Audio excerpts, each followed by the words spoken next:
Hello! Before I get into today's flash tip, I've got a special announcement for you. The Storyworks Roundtable. That's the show where I get together with my amazing co-hosts, Catherine Arnold and Robert Scanlon, every week, and we talk about some aspect of storycraft, going deep into the how-to, bringing all of our experiences and examples and Indian traditional perspectives to the table. So, if you don't already know about the show, check it out. It's right here on YouTube, it's on the blog, and now, this is the announcement, it's on iTunes and Google Play Music. We are going podcast. You can head over to iTunes or Google Play right now, subscribe, you're going to get the introductory episode. It's all set up and ready to go, and in just 2 days, or less, depending on when you watch this, we're launching our first 3 full episodes.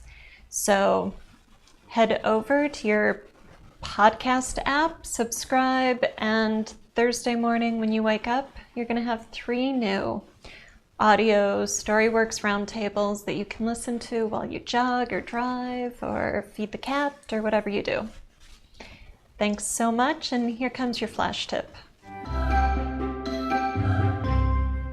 Today's flash tip is about hyperreality. Sometimes writers are so concerned with showing the reader everything that the point of view character experiences that the story becomes hyperreal.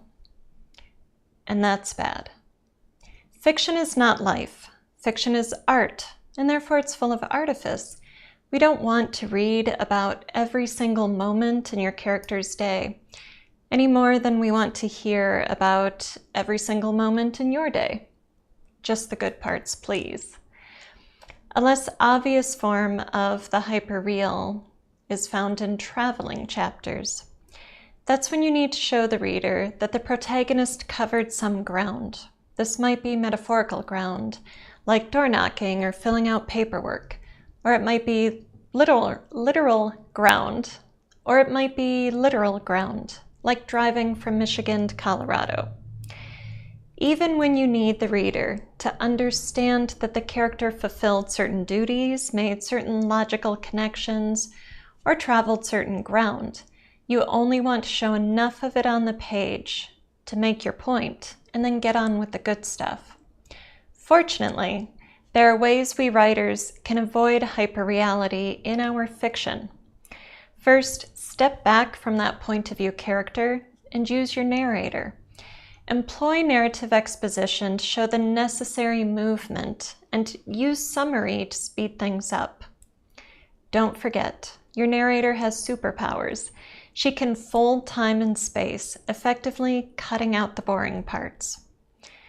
When you need to time jump, use a scene or chapter break to visually signal to the reader that a shift is occurring.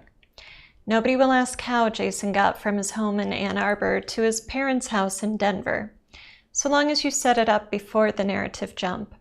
We all understand that nothing interesting happened in the space between the chapters. Now, if for some reason you really want to show Jason sitting on that airplane, define how that action advances your plot, character, or theme. Then make sure the reader will get it. In other words, sitting on the plane has to be about something other than sitting on the plane, something that's intrinsic to your plot, character, or theme.